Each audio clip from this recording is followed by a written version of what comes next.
Hi everyone, today we're going to read Annie and the Wild Animals by Jan Brett. It had been snowing for days. Winter was lasting too long. Something was wrong with Annie's cat. Taffy had stopped playing. She ate more than usual. She slept all day long. Annie found her curl up in strange places. One morning, Annie could not find Taffy anywhere. She looked and looked, but Taffy was gone. Annie was very lonely.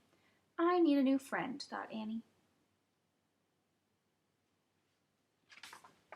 She placed a corn cake at the edge of the wood. She imagined that a small, furry animal would come and she would tame him for a pet.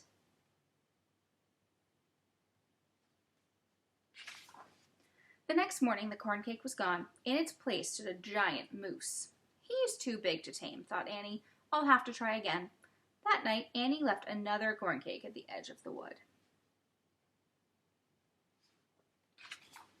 The next morning, the moose was back, and a snarling wildcat was there too. He's too mean to tame, thought Annie. Annie placed more corn cakes at the edge of the wood. The next morning, a big growling bear was there with the moose and the wildcat. He's too grumpy for a pet, thought Annie. Annie made as many corn cakes as she could and left them at the edge of the wood. At dawn, Annie heard the snarls and growls of the wild animals. There was the moose and the wildcat and the bear. They had been joined by a stag, his family, and a large gray wolf. Not one of them is soft and friendly like Taffy, thought Annie. All the next day, Annie made corn cakes and left them at the edge of the wood. All night long, she heard the sounds of the wild animals eating the corn cakes. Annie awoke to find a great nose stuck through her window. It belonged to the moose, who was still hungry.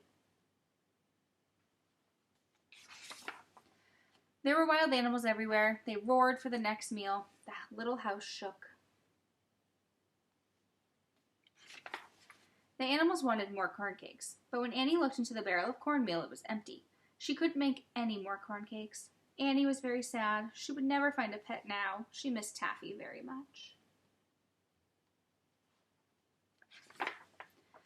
All that night, a warm breeze blew from the south. The snow melted and new buds could be seen on the plants and trees. The wood was coming alive again.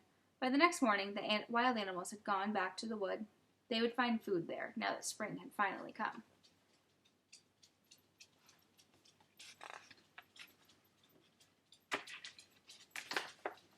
Then, as unexpected as the warm spring breeze, Taffy walked proudly into the yard. "Taffy!" Annie exclaimed. "You've come home. Where have you been?"